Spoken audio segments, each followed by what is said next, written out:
자, 다음 수업을 하겠습니다. 여기 23, 24페이지는 금방 끝나지 않을까 예상을 하는데, 우리 교과서를 가끔 안 보고 있는데, 내가 자료, 가지고 오는 자료, 여기 지도나 뭐 그런 것들은, 여기 있는 것들은 교과서에 나온 자료들이 많기 때문에 교과서를 같이 펴놓고서 항상 봐야 된다, 알겠죠? 요 국민학대 확보한 영토 지도도 교과서 지도야. 자, 교과서는 48페이지. 봅시다. 고려의 이제 사회적인 모습, 사회 모습을 좀 구체적으로 볼 건데, 여기 지금 이렇게 지금 표로 표시되어 있는데 학습지에, 이거는 교과서에 있는 자료로 보는 게 훨씬 더 낫습니다. 여기 교과서 왼쪽에 보면은 고려의 지배층이 나뉘어져 있죠. 고려의 지배층. 고려는 신분제도를 두 개의 신분만 있었어요, 원래. 양인과 천민. 그래서 고려의 신분제도를 양천제도라고 합니다. 양천제도. 양인과 천민이 있었는데, 이게 직업적으로 좀 나뉘어져요. 직업적으로. 직업적으로 먼저 정치인인 문반, 그리고 군인인 무반. 요 무반이 나중에 반란 일으킨 게 무신정변이에요, 그게. 문반은 문벌귀족들 얘기하는 거, 문벌귀족들. 얘네 둘이 최상위 지배층이야, 최상위. 선생님이 전에 얘기할 때 얘네 최상위 지배층은 항상 몇 품 이상이라고 그랬었어요. 몇 품 이상. 얘네들은 5품 이상의 귀족들을 문무양반이라고 했었습니다. 5품 이상 문벌귀족들. 근데 군인들은 요 문벌귀족이 안 껴줬었어요. 문벌귀족들이 안 껴줬었습니다. 그 다음에 얘네 서리부터 좀 하급 관리들은 6품 이하, 얘네들은 5품 이상. 서리부터 향리.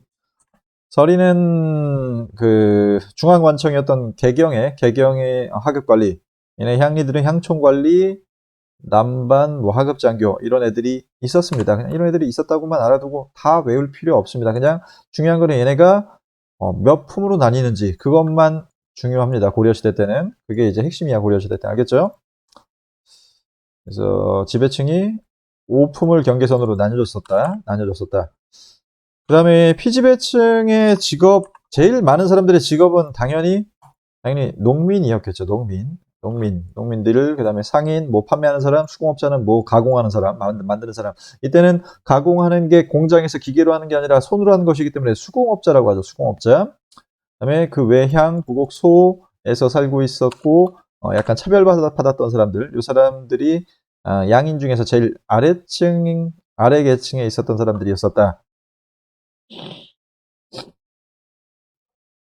좀 자세히 체크를 하면서 봅시다. 신분의 구성은 크게 양인과 천민으로 구분이 됐었다. 양인과 천민으로 구분이 돼서 양천제라고 했었죠. 양천제라고 했었고, 야, 정오까지 나왔어. 정오 몰라도 돼. 알겠지? 정오 뭔지 몰라도 되고, 국가로부터 일정한 직업과 역할을 부여받은 계층이야. 예를 들어서 양반은 주로 관리들을 얘기하는 거죠. 관리로서의 직업과 역할을 가지고 있죠. 그리고 얘네들은 관리들로 일을 하는 대가로 인해서 국가한테 토지를 지정받습니다. 거기에서 이 관리들은 지정받은 토지에 가가지고 월급을 세금으로 가져갈 수 있다라고 전 시간에 얘기했었습니다. 그리고 얘네들은 신분이 거의 세습되는 그런 측면들을 보입니다. 아빠가 5품 이상이면은 아들도 계속해서 5품으로 승진하는 그런 모습을 보이고, 아빠가 밑에 중간계층의 하급 향리이거나 아니면은 남반이거나 아니면은 서리이거나 하면은 얘네들도 계속 세습되는 그런 모습들을 보입니다. 그래서 이 당시 계급들이 대부분 세습이 됐었고, 좀 승진을 높이 하려면은 중간계층은 과거를 통해서 높이 중앙관직에 진출할 수는 있었습니다. 근데 이게 쉽지 않았겠죠, 과거가 당연히. 전국에서 전국에서 수십 명밖에 안 뽑았었으니까, 3년마다.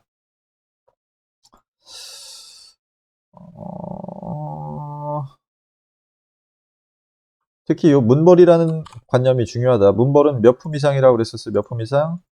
5품 이상이었었다. 5품 이상. 문벌에 특히 일반 군인들은 껴주지 않습니다. 5품 이상. 요 표만 알아두세요. 요 표만 알아둬도 좋습니다. 알겠죠? 5품 이상을 문무양반이라고 했었다. 문반은 이제 정치인들, 무반은 군인들, 두 개 종류의 양반이 있었고, 얘네는 하급 관리를 6품 이하였었다. 특히 얘네들은, 요건 알아둬야 되겠구나. 직역의 대가, 직역이 있었고, 직역을 가지고 있었고, 자기의 직업과 역할을 가지고 있었고, 그에 따른 토지를 월급으로 받았었고, 신분은 거의 세습됐었다. 라는 정도만 알아두면 됩니다. 다 외울 필요 없어, 전부 다 외울 필요는 없어. 다만, 빨간색으로 체크한다는 건 알아두면 좋다. 알아두면 좋다. 특히 고려 말기에 일부 향리 계층이 과거를 통해서 중앙관직에 진출을 해가지고 된 애들이 신진사대부라고 얘기했었습니다. 과거를 통해서 중앙정계에 진출을 했었던 향리 계층의 아들들, 이 신진사대부였었다. 그 다음에 일반 백성들을 백정이라고 불렀었습니다. 백성이라는 뜻이야, 백성. 얘네 정오는 좀 지배계층들을 얘기하는 건데 아까 얘기했었던 5품 이상의 관리들이나 혹은 6품 이하의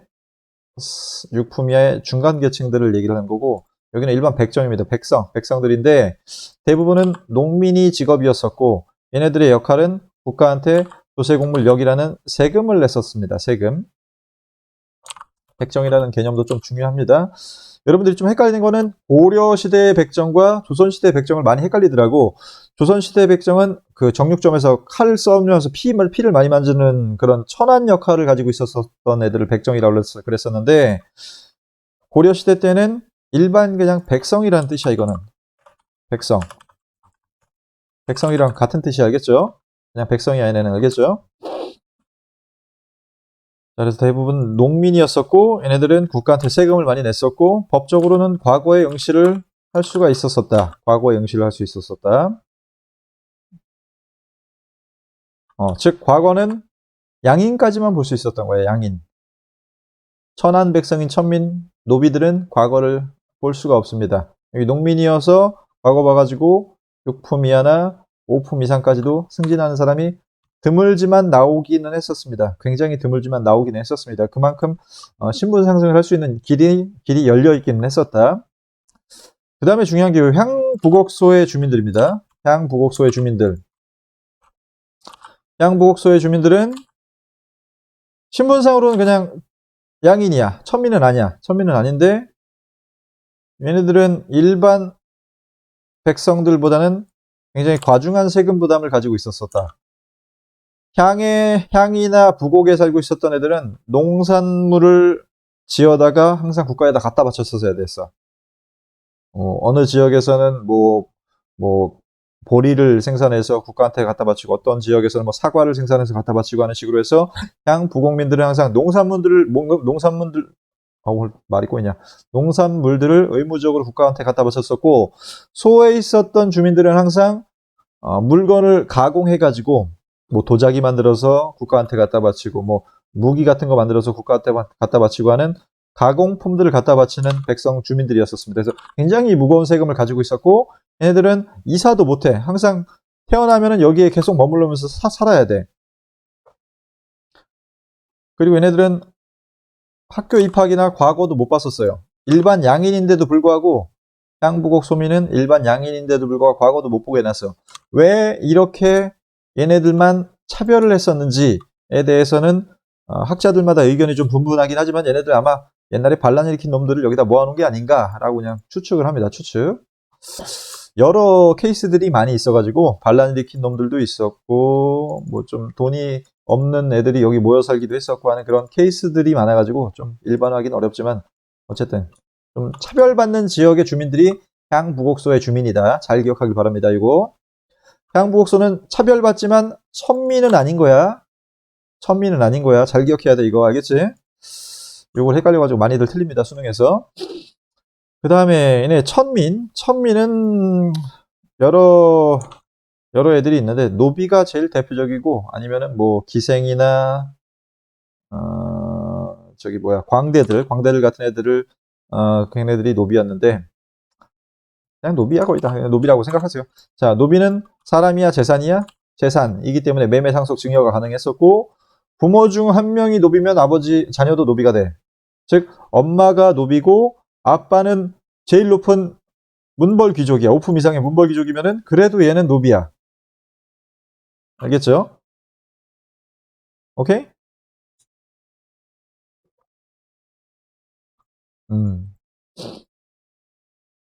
자, 그 중에서 국가가 관리하는 노비를 공노비라고 하는데, 공노비라고 하고, 일반 개인이 가지고 있었던 노비를 사노비라고 하는데, 특히 노비는 두 가지, 공노비나 사노비나 두 가지 부류로 나뉩니다. 공노비는 실제로 관청에서 일하는 노비야. 관청에서 잡다한 역할을 하는 노비. 잡다한 역할을 하는 노비. 근데 관청 밖에 사는 노비도 있어요. 그걸 외거노비라고 합니다. 외거노비가 좀 중요합니다. 외거노비. 외거노비는 관청 밖에 살면서 자기 몸의 대가인 신공을 일정 부분 농산물로만 납부를 하면은 밖에서 거주하고 좀 자유롭게 살아도 괜찮아. 얘는 좀 괜찮아. 이게 서양의 노비랑 좀 비교가 되는 겁니다. 서양의 노비는 진짜로 완전, 서양은 노비라고 안 하죠. 노예라고 하죠. 노예. 서양의 노예는 진짜 노예야. 걔는 생 100% 노예야. 오리지널 순도 100% 노예. 주인이 그냥 하라고 하면 무조건 이제 조조조조 따라주면서, 그게 서양의 노예랑 아시아의 노비랑 다른 점이야. 아시아의 노비는 좀 어느 정도는 약간의 자유가 있었다는 거죠. 자, 사노비도 마찬가지야. 주인이랑 같이 살면서 일하는 노비. 얘는 관청에 살면서 일하는 노비라고 그랬었지. 그 외에도 밖에 살면서 따로 얘도 신공, 자기 몸의 대가를 농산물을 지어서 갖다 바치는 노비를 외거노비라고 했었습니다. 이거 의외로 오래 걸리네. 자, 그래서 이런 신분제도, 즉 4개의 계층, 4개의 직업 계층으로 신분제도가 나뉘었지만은 일단은 양인과 천민만 있었던 양천제도였었다라고 알아두면 됩니다. 자, 그래서 신분제 운영의 특징, 제한적이지만 신분 상승을 할 수가 있었어요. 그래서 향리는 아까 과거에 합격하거나, 이거 형광펜이 아니야 이거. 향리는 과거에 합격하거나, 군인은 전쟁에서 공을 세우거나, 백정은 얘도 과거에 합격하면 돼요. 과거에 합격하고, 외거노비는 자기가 돈 벌어서 하면 돼. 밖에 살면서 주인의 터치를 받지 않는단 말이야. 그래서 돈 벌어가지고 그냥 신분 상승할 수 있었고, 그 다음에 향부곡소의 일반 주민들은 망이망소이처럼 신분 해방 운동을 일으키는 방법이 있는데, 이거는 쉽지 않은 방법이에요. 쉽지 않은 방법이다. 망이망소이의 난이랑 좀 연관되기 때문에 이거는 체크를 해야 됩니다. 자, 그래서 고려가 신라 골품제 사회보다는 약간 개방적이었었다라고 하는 특징이 있었고, 그 다음에 고려시대 때 여성의 좀 지위가 특징적인 것이기 때문에 자세하게 좀 보겠습니다. 우리 조선시대 때, 나중에 이제 조선시대가 되면은 여자가 완전히 차별을 받는 그런 시대가 되죠. 근데 고려시대 때까지만 해도 남성과 거의 대등한 정도의 지위를 가지고 있었어요. 고려시대 때까지만 해도. 물론 사회생활을 완전히 남자랑 똑같이 하진 않았었어. 정치인들을 다 여자로 채우거나 그렇게 하진 않았었어도 모든 일상생활에서는 거의 남자랑 지위가 다를 바가 없었었다 라고 하는 근거들이 밑에 여러 가지가 나오는데, 일단 여성도 집주인이 될 수가 있었습니다. 여성도 집주인. 이 자료를 보면은 이 두 번째 자료는 호주가 이제 남자 박송씨인데, 이건 조선시대 때 호적이야. 밑에 건 조선시대 때 호적인데, 고려시대 때 호적을 보면은 호주 집주인이 누구야? 여자죠, 여자. 여자가 이제 집주인이 될 수가 있었어요. 호주. 조선시대가 되면은 집주인은 남자밖에 안 돼. 무조건 남자야, 무조건 남자. 그리고 호적, 당시 호적을 보면은 조선시대 때 호적은, 잠깐만. 내가 뭐 잘못한 것 같은데?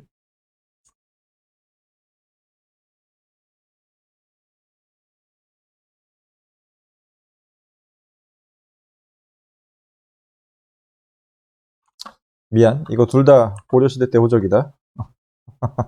둘 다 고려시대 때 호적인데, 고려시대 때 호적의 특징은 여성이나 남성이나 둘 다 대등하게 처리를 했었다는 건데, 여기 밑에 보면은 호적의 장녀를 먼저 적었죠. 장녀가 박소사야, 박소사. 여기 아빠가 박씨니까. 박소사. 장남이 그 다음에 들어오죠. 이게 조선시대에 가면 어떻게 바뀌냐면은 장남이 맨 앞으로 와요. 장남이 어린애인데, 누나보다 어린애인데 장남이 맨 앞으로 와. 그 다음에 장녀가 오는 게 아니라 이 두 번째 차남이 그 다음으로 와. 그래서 여자는 맨 뒤로 빠져, 맨 뒤로. 여자는 호적에서 맨 뒤로 빠집니다. 맨 뒤로. 이게 조선시대 때 호적이야. 그리고 조선시대 때는 이렇게 여자가 집주인이 될 수가 없는데 고려시대 때는 여자가 집주인이 됩니다. 여자가 집주인이 된다.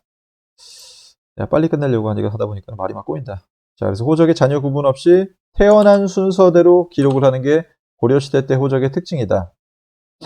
여기 보면 누나부터 태어난 순서대로 쭉 기록을 하죠. 근데 이게 조선시대가 되면은 나이 순이 아니라 남녀 순으로 기록이 된다는 거예요. 남녀 순으로. 알겠죠? 남자 먼저 쓰고 쭉 쓰고 그 다음에 누나 쓰고 뭐 그렇게 쭉 쓴다는 얘기죠. 그 다음에 사위가 처갓집에서 사는 처가살이가 일반적입니다. 나중에 조선시대가 되면은 여자가 피곤한 시집살이가 시작이 되죠. 조선시대 때. 조선 후반부야, 그게 거의. 조선 후반부 때부터 시집살이가 시작되지만은 이때는 처가살이, 남자가 불편한 처가살이가, 그러니까 남자가 여자 집에 들어가서 사는 거야. 불편하단 말이야. TV 볼 때도 장인어른 앞에서 이렇게 막 각작 벗어봐야 돼. 불편한 거예요, 그거는. 그래서 처가살이가 굉장히 일반적이었다는 걸 보면은 남성과 여성의 지위의 차이가 거의 없었다. 차별적인 그런 게 거의 없었다는 거죠. 음서의 혜택도 사위나 외손자에게도 적용이 돼요. 나중에 조선시대가 되면은 음서 혜택이 친가 쪽한테만 적용이 돼요. 친가. 내가 만약에 할아버지면은 친손자한테만 음서 관직을 줄 수가 있었고 외손자한테는 음서 관직을 못 줘요. 사위한테도 못 줘. 사위는 여자 집안 쪽, 외손자는 여자 집안 쪽이니까 그쪽에는 조선시대 때는 못 주게 해놨는데 고려시대 때는 음서의 혜택을 여자 집안 쪽에도 줄 수 있게끔 개방해 놓습니다. 그만큼 여자 쪽에도 혜택이 많았다는 거죠. 재산과 결혼, 상속할 때도 자녀를 똑같이 균분 상속합니다. 이게 나중에 조선시대 때 가면은 누구한테만 재산을 몰빵해줘? 남자한테만 재산을 몰빵해주죠. 남자 중에서도 특히 첫째 아들.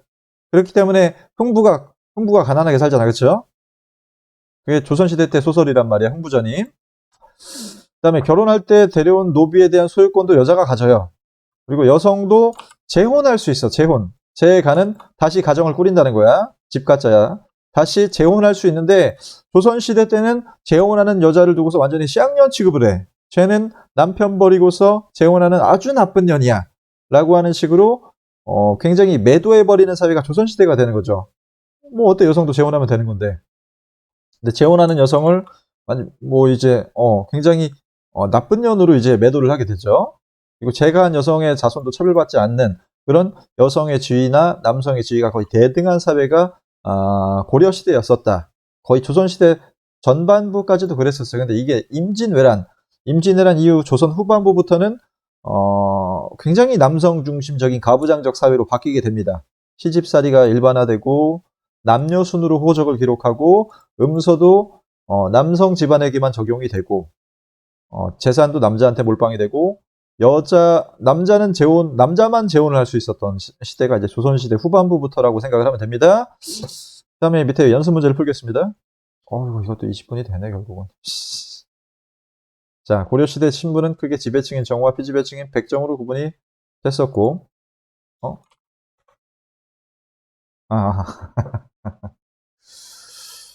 다시. 지배층은 여기 문무양반과 유품 이하의 관리들이고, 피지배층은 농민, 공사노비죠. 내가 지금 헷갈렸어, 나도. 이러면 틀리는 거야, 문제에서. 100점 맞는 애들이 대단하지. 이런 거 자그마한 실수 하나도 안 하고. 자, 향리는 여러 단계로 구분이 됐는데 상층 향리는 과거에 급제해서 중앙관리가 될 수가 있었죠. 그 다음에 고려시대에는 여성이 호주가 될 수 있었고 재산도 균등하게 상속됐었다. 그 다음에 고려는 제한적이나마 신분 상승의 기회가 있었다. 고려의 여성은 남성과 거의 차이가 없었다. 사회활동에서도 또 틀렸어. 가정생활에서만 차이가 없었고 사회활동에서는 여자가 막 관리가 되거나 하는 그런 사례는 없었기 때문에 거기선 차별이 좀 있었던 거야. 근데 일반 가정 생활에서는 차이가 없었다. 남성, 여성 둘 다. 그다음에 국가로부터 일정한 직역을 부여받은 계층을 일컬어서 정호라고 합니다. 근데 정호라는 개념 별로 중요하지 않아. 몰라도 됩니다. 그리고 문무 양반과 중간 계층이 정호라고 불리는 사람들이었었다. 그다음에 국가에서 특정한 직역을 부여받지 않은 사람들 백정이라고 합니다. 일반 백성들. 얘네들도 잡과에 합격하거나 잡과는 잡스러운 과거야. 기술관들을 뽑는 과거입니다. 군인으로 선발되면은 정호가 될 수가 있습니다. 이거 몇 번 선생님이 정호를 되게 강조해 놓으셨네. 아니야. 근데 시험 문제 나오지 않습니다. 수능에. 그 다음에 외건오비는 주인과 따로 사는 애다. 향부곡소가 중요하다고 했었죠. 신분상으로는 양인이지만은 학교 입학과 과거 응시에서 차별을 받았었다. 얘네 잘 기억하세요. 천민이 아니야 얘네는. 오케이, 이번 시간 여기까지.